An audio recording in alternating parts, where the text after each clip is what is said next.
please subscribe and don't forget to press the bell icon to get notified whenever we upload a new video. और बाजार की चाल आपकी screen पर लेकर आएंगे। देखिए, इस आधे घंटे में हमने देखा है कि मिड कैप्स में नेशनल लेवल्स पर जोरदार तेजी देखने को जरूर मिली है। आप नजर रखेंगे मिड कैप इंडेक्स 15 पॉइंट ऊपर है, तो निफ्टी में एक अच्छा खासा तेजी का एक्शन, हालांकि अब भी रिकॉर्ड हाई से हम दूर ही है। निफ्टी बैंक नेशनल लेवल से एक अच्छी खासी रिकवरी दिखाने में कामयाब रहा है। 100 पॉइंट ऊपर, तो लगभग 150 पॉइंट की रिकवरी देखने को मिली है लो से। साथ ही साथ आज ऑफकोर्स सरकारी बैंकों के ही नाम है दिन, क्योंकि बैंक ऑफ बड़ौदा ने दमदार नतीजे पेश किए और इससे पूरे सरकारी बैंकिंग इंडेक्स में हमने देखा एक अच्छी तेजी बनती हुई दिखाई दे रही है। हालांकि आज मूड बिकवाली का टेक्नोलॉजी कंपनियों ने जरूर पकड़ा है। साथ ही एक और सेक्टर जो आज चमका है वो है लॉजिस्टिक कंपनियां। मिड कैप्स में यहाँ पर काफी ज्यादा जोश देखने को मिला है, क्योंकि खबरें थी कि गति में टीवीएस लॉजिस्टिक्स शायद हिस्सेदारी ले सकती है मेजॉरिटी। 1500 करोड़ में वो डील होने की आशंका, और ये पूरा पैक आज फिर रफ्तार दिखा रहा है। इस बीच सेंचुरी टेक्सटाइल आपकी स्क्रीन पर लेकर आएंगे। आय बढ़ी है, 2057 करोड़ से बढ़कर 2188 करोड़ पर आंकड़ा आया है। EBITDA के पैमाने पर भी जो ऑपरेशनल नंबर्स रहते हैं वहां पर हम देख रहे हैं 434 करोड़ का एक अच्छी उछाल देखने को मिली है। मार्जिन भी दमदार रहे हैं, इनफैक्ट 20% के आसपास मार्जिन कंपनी ने पोस्ट किया है। स्टॉक में एक तेजी आई थी, स्पाइक आया था, लेकिन 945 के आसपास अब अटकने लगा है। देखिए, नतीजे अच्छे हैं, काफी बढ़िया परफॉर्मेंस कंपनी ने पोस्ट किया है। उसके बाद स्टॉक में तेजी तो आनी चाहिए, लेकिन क्या रेजिस्टेंस के पास है, इसका जायजा लेंगे जरूर। हमारे साथ प्रकाश गाबा मौजूद हैं, उनसे बात करेंगे। आगे अश्विनी गुजराल को भी जोड़ेंगे और मिड कैप में दूसरी कौन सी कंपनियां जहां पर जोश है इसका जायजा लेंगे वरुण के साथ। लेकिन प्रकाश, पहले सेंचुरी टेक्सटाइल 947 के आसपास अटक रहा है, क्या रेजिस्टेंस के करीब है स्टॉक? नहीं है, तो बेसिकली स्ट्रक्चर पॉजिटिव, थोड़ा रेजिस्टेंस है, लेकिन लोअर लेवल पे करीब 940 के आसपास है, उसको तो उसने पार कर लिया। तो मैं कहूँगा अब भी आज भी खरीदारी काफ़ी नजर आ रही है। पॉसिबल है कि और अब देखने को मिले, शायद कह सकते हैं कि 970 तक जाने की संभावना है। अब तक तो रेजिस्टेंस तो नहीं है, एक पॉज मोड पर है 4-5 दिन का अपमूव के बाद। तो करंट लेवल्स पर खरीदा जा सकता है, राइट? बिल्कुल खरीद सकते हैं, लेकिन स्टॉप लगाना पड़ेगा 928 का। 928 का स्टॉप लॉस और टारगेट रहेगा 970 का। जी जी, ठीक है। तो सेंचुरी टेक्सटाइल नंबर्स अच्छे हैं, नंबर्स में ऐसा कुछ नहीं है कि जो स्टॉक पर दबाव डालेगा, लेकिन एक्शन तो जरूर देखने को मिल रहा है। 970 के लिए बाय कॉल है। प्रकाश, इस समय आप इंडेक्स में क्या करेंगे? निफ्टी में लगता है कि ट्रेंड स्टिल इंटेक्ट अप है, कॉम्प्रोमाइज नहीं हुआ। अपर रीजन पे जो टारगेट है 11,361, यहाँ तक जाने की पूरी संभावना है। मुझे लगता है वहाँ तक चला जाएगा। इतनी बढ़त के बाद जो एक पॉज नज़र आता है वो एक पॉज है। बैंक निफ्टी में कहें तो यस, रेसिस्टेंस थोड़ा पास में है 27,743, लेकिन यहाँ पर भी जो है ट्रेंड स्टिल इंटेक्ट अप है, यहाँ पर भी कॉम्प्रोमाइज़ नहीं हुआ। लगता है कि एक फ्रेश अपमूव मिल सकता है। यहाँ पर लोअर लेवल्स में फिलहाल 27,700 के आसपास एक स्ट्रॉन्ग सपोर्ट जोन है। ओके, और इस समय अगर आपने 2 स्टॉक्स चुनने हो, वो कौन से रहेंगे? मैं शुरू करूंगा बैंकिंग क्षेत्र से। एक्सिस बैंक मुझे अच्छा लगता है, और काफ़ी हद तक एक्सिस बैंक में एक अच्छी तेज़ी भी दिख रहे हैं हम आज। पॉसिबल है कि एक्सिस बैंक का टारगेट 575 का है, काफ़ी तक बढ़ चुका है। 70 और 75 जोन है, यहाँ तक 575 वहाँ तक ज़रूर चला जाएगा। स्टॉप होगा 558 का। ओके। और दूसरा है स्टील अथॉरिटी ऑफ इंडिया। यहाँ पर जो बढ़त आई है, एक पॉज के बाद एक फ्रेश अपमूव शुरू हुआ था फ्राइडे को, आज कंटिन्यू हुआ है। टेक्निकल टारगेट्स मतलब आपसे कुछ 79 के हैं, स्टॉप होगा 76 का। ओके, तो 79 के टारगेट के लिए सेल खरीदे। देखिए, अच्छा आप यहाँ पर परफॉर्मेंस देखा जाएगा। साथ ही साथ एक्सिस बैंक में आज नंबर्स आने वाले हैं। 570-575 के टारगेट के लिए आप तेजी की पोजीशन लेंगे। ये फिलहाल प्रकाश के रेडार पर कुछ स्टॉक्स है। कुछ और स्टॉक्स मेरे भी रेडार पर आ रहे हैं जहाँ पर एक्शन देखने को मिल रहा है, उस पर बात करेंगे। लेकिन क्या निचोड़ निकाला है मार्केट के पूरे एक्शन का, उन्हीं से समझ लेते हैं। वरुण, देखिए, अगर आप इंडेक्स को देखेंगे ना तो वहाँ आपको ज़्यादा तेज़ी देखने नहीं मिलेगी, लेकिन कुछ स्टॉक स्पेसिफिक और सेक्टर स्पेसिफिक एक्शन काफ़ी भरपूर देखने मिल रहा है। सबसे आगे तो पीएसयू बैंक है, जिसको आपने भी हाईलाइट किया था हर्षदा, यहीं सबसे भरपूर एक्शन देखने मिला है। और सुबह से इन स्टॉक्स में ही सबसे ज़्यादा एक्शन है, और सबसे लीड करता हुआ बैंक ऑफ बड़ौदा है, जहाँ पे 9.5-10% के आसपास की तेज़ी है। इसके अलावा पीएनबी, ओबीसी, यूनियन बैंक करीब 5 से 5.5% के आसपास के गेन इन काउंटर में देखे जा रहे हैं। और केवल पीएसयू बैंक्स नहीं, बल्कि पूरा जो पीएसयू इंडेक्स है उसमें ही आज आपको बेहतरीन तेजी देखने मिलेगी। बीएल, बीएमएल जैसे काउंटर में देखिए 4 से 8% के आसपास की तेजी है।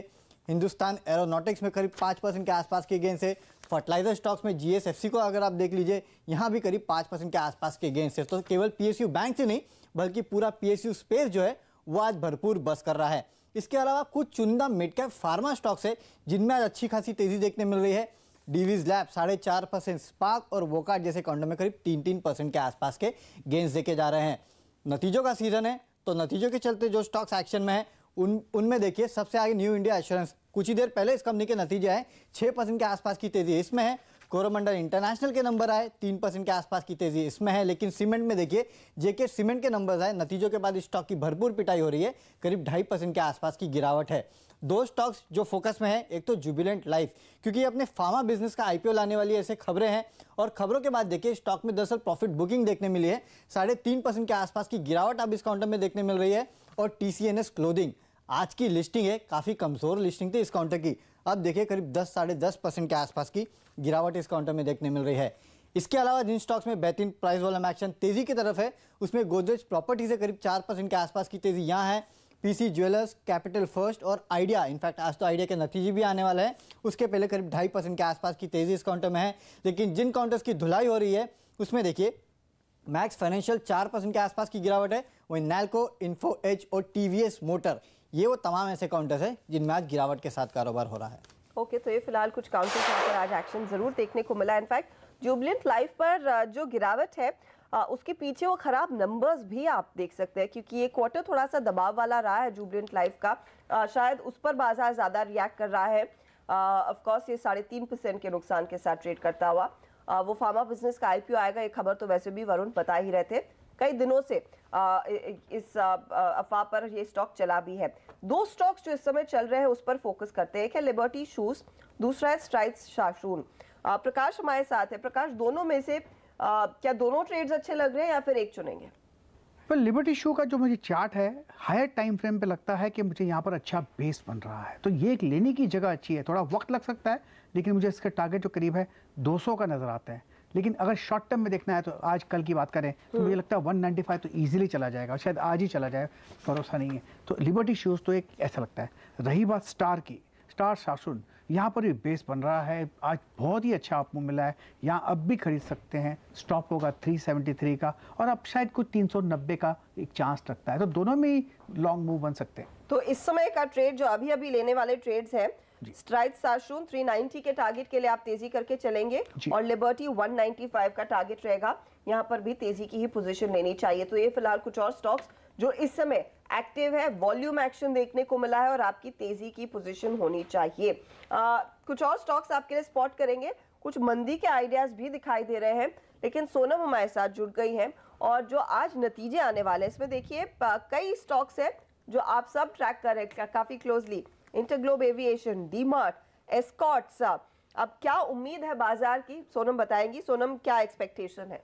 शुरुआत इंटरग्लोब एविएशन के साथ करना चाहूंगी। यहाँ पे कमजोर आंकड़ों की उम्मीद रखी जा रही है, जो यील्ड्स में गिरावट दिखाई दे रही है, साथ ही ETF के प्राइसेस में जो बढ़ोतरी देखने को मिली है साल दर साल, इसका बड़ा इंपैक्ट अर्निंग्स पे आ सकता है। एक नेगेटिव सरप्राइज आता हुआ दिखाई देगा, जहाँ पे मुनाफे में 71% की गिरावट का हमारा एक्सपेक्टेशन है और मार्जिन 4.5% पे आ सकते हैं पिछले साल के 19.1% के मुकाबले। आपको बता दूं कंपनी का पैसेंजर ग्रोथ बेहद ही मजबूत चल रहा है, इसके कारण रेवेन्यू का आंकड़ा मजबूत रहने वाला है, लेकिन ओवरऑल परफॉर्मेंस कमजोर रहेगा यील्ड्स में गिरावट के कारण और ETF के प्राइसेस में बढ़ोतरी के कारण। ये बात रही इंटरग्लोब एविएशन की। अब एस्कॉर्ट्स की बात करते हैं, यहां से बेहतरीन आंकड़ों की उम्मीद रखी जा रही है क्योंकि ट्रैक्टर वॉल्यूम्स कंपनी के बेहद ही मजबूत रहे हैं। कुल बिक्री में 39% का जंप दिखाई दिया है और इसके कारण ओवरऑल परफॉर्मेंस को मदद मिल जाएगी। साथ ही कंपनी के जो दूसरे दो सेगमेंट्स है कंस्ट्रक्शन और रेलवे, इन दोनों में भी अच्छा खासा पिकअप देखने को मिल रहा है और अब ये पॉजिटिवली कंट्रीब्यूट कर रहे हैं ओवरऑल नंबर्स को। इसके वजह से एस्कॉर्ट से पॉजिटिव आंकड़ों की उम्मीद रखी जा रही है। फाइनली एवेन्यू सुपरमार्ट स्टेबल से अच्छे आंकड़ों की उम्मीद रखी जा रही है, कोई नेगेटिव्स नहीं है। कंपनी ने अच्छे खासे स्टोर एडिशंस किए हैं तो इसके मदद के कारण कंपनी आगे बढ़ती हुई दिखाई देगी। मार्जिन्स में सुधार की ज्यादा कोई एक्सपेक्टेशन इस बार मार्केट नहीं लेके चल रहा है, बल्कि उनका मानना है साल दर साल 8.6% पे मार्जिन्स आ सकते हैं पिछले साल के 8.4% के मुकाबले। इंटरेस्ट कॉस्ट में एक भारी गिरावट देखने को मिल रही है पिछले कुछ क्वार्टर से। इसके कारण इस बार भी मुनाफे के आंकड़े को काफी मदद मिल जाएगी, या फिर जो फाइनेंस कॉस्ट हम कहते हैं उसमें गिरावट के कारण यहाँ पे मुनाफे के आंकड़े को मदद मिल जाएगी, जिसके कारण मुनाफे में 25% के जंप की एक्सपेक्टेशन है। तो एवेन्यू सुपरमार्ट से डिसेंट से अच्छे आंकड़ों की उम्मीद रखी जा रही है। चलिए, तो एवेन्यू सुपरमार्ट फोकस में रहेगा, अच्छे नंबर्स, एस्कॉर्ट्स में ऑपरेटिंग नंबर्स बेहतर रहेंगे, इंटरग्लोब निराश कर सकता है। प्रकाश, इंटरग्लोब पे कोई शॉर्ट की पोजीशन लेंगे क्या नंबर से पहले? वेल, इंटरग्लोब, इंडिगो की बात करें, INDIG, यस, एक मैं चार्ट निकाल लूँ इंडिगो में, मुझे थोड़ी दिक्कत हो रही है लेकिन निकाल ज़रूर दूंगा मैं। यस, मिल गया चार्ट। वेल, मुझे लगता है कि थोड़ी शॉर्टिंग अपॉर्चुनिटी बन सकती है। यहाँ पर लो लेवल्स भी देखने को मिल सकते हैं। लो लेवल्स के 940 का जोन है, वहाँ तक स्लाइड होने की पूरी संभावना है। ओके, तो आप कह रहे हैं 940 तक टूटेगा? जी बिल्कुल, मुझे ऐसा इस समय शॉर्ट करें? कर सकते हैं, क्योंकि 1000 एक जोन है, यहाँ पर सपोर्ट बन सकता है, ये साइकोलॉजिकल सपोर्ट है। एक बार 1000 क्रैक हो जाता है तो वहाँ पर शॉर्ट रहना चाहिए। चले, 1000 के नीचे जाएगा तो पिटेगा शेयर, ये याद रखिएगा। आज नंबर्स आने वाले, और जैसे सोनम ने स्थिति बताई, मुनाफा गिरेगा 233 करोड़, मार्जिन्स 5% के नीचे जाएंगे जो 19% के ऊपर थे। रेवेन्यू में थोड़ी सी बढ़त देखने को मिलेगी, लेकिन इंडिगो में या फिर इंटरग्लोब एविएशन में आपने सिर्फ और सिर्फ बिकवाली का ही कॉल लेना है।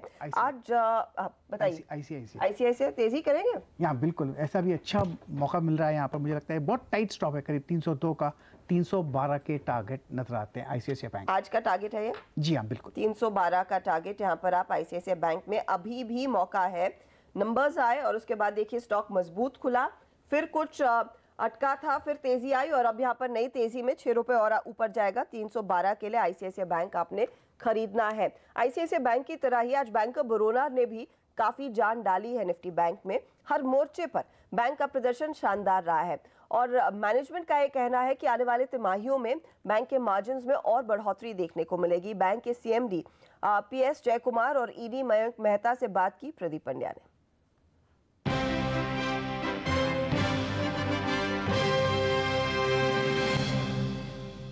आपके नेट इंटरेस्ट इनकम भी उम्मीद से काफ़ी ज़्यादा बेहतर रही है, तो ग्रोथ और मार्जिन इन दोनों पर इस क्वार्टर को आप कैसे एनालाइज करेंगे और आगे का आपका क्या आउटलुक आएगा? ग्रोथ का ऐसा एक्सप्लेनेशन ऐसा है कि ग्रोथ के लिए हमको बाहर जाके कस्टमर से मिलना है और नए कस्टमर्स ऑनबोर्ड करना है, और जो हमारा जो एग्जिस्टिंग कस्टमर्स हैं उनके साथ ज़्यादा बिजनेस करना है। शायद वो दूसरे बैंक से कर रहे हैं या एनबीएफसी से कर रहे हैं, नया बिजनेस लाइन सेटअप कर रहे हैं जहाँ पर अपॉर्चुनिटी है। ये दोनों इम्पोर्टेंट है। फिर हमारे पास पार्टनरशिप्स भी बिल्ड कर रहे हैं, जैसे फिनटेक कंपनी से हो या दूसरे कंपनी से हो, उसके वजह से हमको बिजनेस रेफरेंस मिलता है। थर्ड, हम सप्लाई चेन फाइनेंस कर रहे हैं, जहाँ देखिए पहले ऑटो मैन्युफैक्चरर है जो गाड़ी बनाता है, फिर वो स्टीयरिंग लेता है किसी से, उसको फाइनेंस देख रहे हैं, और स्टीयरिंग के कंपनी के पास कोई स्टीयरिंग रॉड दी सप्लाई कर रहा है उसके पास जा रहे हैं। तो हम इंफॉर्मेशन फ्लो और कैश फ्लो दोनों हमको मिल रहा है। इस वजह से हमको रीपेमेंट और जो एडिशनल अमाउंट फैसिलिटी देना वो थोड़ा आसान हो रहा है, या इंफॉर्मेशन बेसिस में दे रहे हैं। तो इस वजह से काफ़ी कर रहे हैं, इस वजह से हमको ग्रोथ मिल रहा है।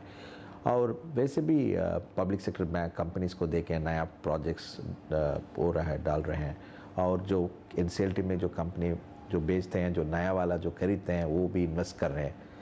तो इस वजह से नेचुरल ग्रोथ भी है, उसमें हमारा पार्टिसिपेशन है। तो ऐसा है कि मार्केट बड़ा है, हमारा शेयर कम है, अगर हम मेहनत से काम करेंगे तो ग्रोथ तो होना ही है। अगली जो बात थी मेरी मार्जिन वाली, बुधवार को आरबीआई की पॉलिसी भी है, उससे आपकी क्या अपेक्षा है, और यहाँ से आगे फिर जो रियल इंटरेस्ट रेट्स हैं, आपके डिपॉजिट रेट या आपके लोन रेट, उनको लेकर आपका क्या अनुमान है, और निम्स का गाइडेंस फिर क्या होगा नेट इंटरेस्ट मार्जिन का? देखिए, नेट इंटरेस्ट मार्जिन का इम्पैक्ट ऐसे है कि अगर हमारा इनपुट मटेरियल का कॉस्ट तो बढ़ जाएगा, जैसे डिपॉजिट को, तो लेंडिंग कॉस्ट भी थोड़ा उसी समय से बढ़ जाते हैं, तो वो मार्जिन का प्रोटेक्शन रहता है। नंबर 2, अगर हम नया लोन दे रहे हैं जो उसका पेमेंट ठीक है तो मार्जिन इम्प्रूव आए। अभी देखिए हमारा 12% ऑफ कस्टमर्स में हमको कोई इंटरेस्ट नहीं मिल रहा है, तो जो भी इंटरेस्ट चार्ज कर रहे हैं उसका 88% ही मिल रहा है। लेकिन अगर वो 12%, 10% बन जाएगा, 9% बन जाएगा, 8% बन जाएगा, तो उतना इफेक्ट तो इंटरेस्ट बढ़ जाता है। तो मार्जिन प्रोटेक्शन एक चीज़ है, वो अलग है। As far as interest rate is concern, थोड़ा बायस है कि इंटरेस्ट रेट बढ़ सकता है या यही लेवल में रहेगा, ये थोड़ा ऊपर जाएगा। वही ज़्यादातर का मार्केट का व्यू है, जो इस विषय जो लोग समझते हैं उनका भी वही विचार है। That's what we are also expecting. हमारा व्यू अलग नहीं है। तो आपको भी लगता है कि मार्जिन स्टेबल ही रहेंगे? अभी जैसे मैंने बताया, आई थिंक ये जो अभी रिव्यू होने वाला है उसमें तो शायद वो स्टेबल ही रहेगा। नहीं, आप आरबीआई की बात करें कि आरबीआई इस बार रेट में कोई बढ़ोतरी नहीं करेगी। मेरा ये मानना है कि इस बार तो रेट हाइक नहीं हुआ, शायद अक्टूबर में हो सकता है। और जहां तक मार्जिन की बात है, तो अब जैसे देखा है आपने कि ये क्वार्टर में मार्जिन काफ़ी इम्प्रूव हुआ है। वन ऑफ द फैक्टर्स जो है कि मार्जिन क्यों इम्प्रूव हुआ है, वो हमारा हुआ इंटरनेशनल बुक में से। जो हमारा बायस क्रेडिट जो था पहले, जो हम लोग LOC के सामने, LOU के सामने जो दे रहे थे, उसमें हमारा जो मार्कअप था वो 40% से ज़्यादा नहीं था। तो वो बुक अभी पे होने जा रहा है। उसके लिए जो हम लोग डिपॉजिट रेज करते हैं वो भी हमने शेयर किया है। अभी जो इंक्रीमेंटल जो हो रहा है उसमें हमें 1% से ज़्यादा मार्जिन मिल रहा है। आप अगर देखो तो हमारा जो इंटरनेशनल बुक में ही मार्जिन है वो 1.12 से 1.49 तक हो चुका है। तो इसकी वजह से हमारा जो ग्लोबल मार्जिन है इज ऑलरेडी नाउ 2.65। आप डोमेस्टिक मार्जिन मानो तो वो 2.93 है। ये मार्जिन, और उसमें जैसे साहब ने बताया कि अगर GNPA 12 से 10, 9, 8 होता है, सो ऑब्वियसली मार्जिन तो यहाँ से आगे ही बढ़ना है। और दूसरी बात यह है कि कासा आप देखिए, हमारा जो पहले करीब 38% था, अभी वो हम लोग 40% तक स्टेबल कासा हमको मिला है। एंड जो कासा की जो भी ग्रोथ है वो भी सेविंग्स रेट ग्रोथ है। आप देखिए तो उसकी कॉस्ट 3.5% आती है, but we get a stable funds. तो वहां तक आपको मार्केट से बोरो नहीं करना पड़ता है, वहां तक आपको टर्म डिपॉजिट नहीं करना। हालांकि let me share with you कि यही क्वार्टर में हमने करीब 15,000 करोड़ का प्रीफर्ड रेट ऑफ इंटरेस्ट वाली जो डिपॉजिट थे वो हमने पे कर दी। सो ये कुल मिला के ये सब मार्जिन में कंट्रीब्यूट करता है। एंड हम समझते हैं कि मार्जिन हो सकता है एक आध क्वार्टर के लिए स्टेबल रहेगा, बट उसके बाद तो इम्प्रूव होने के चांसेस हैं।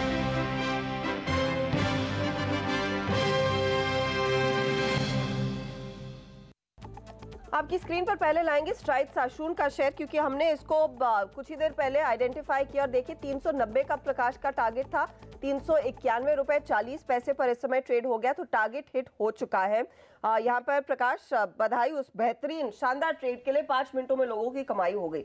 अब अगला टारगेट क्या रहेगा?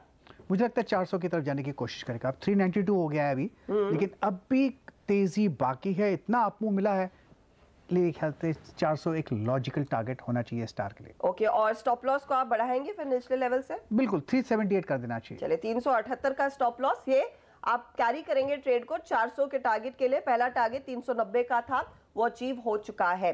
अश्विनी गुजराल हमारे साथ जुड़ गए, उनसे भी कुछ ऐसी ही उम्दा ट्रेड समझते हैं। अश्विनी, गुड आफ्टरनून, बताइए क्या है रेडार में, क्या लेंगे? देखिए, जो ये कॉर्पोरेट बैंकिंग की थीम है ये अब भी कंटिन्यू हो रही है। और आज बहुत इंटरेस्टिंग बात ये है कि सुबह हाई ऑफ द डे के बाद BOB ICICI वापस नए हाइज बना रहे हैं। तो इसका मतलब रिजल्ट्स जो थे वो गैप अप के बाद भी शायद डिस्काउंट नहीं हुए।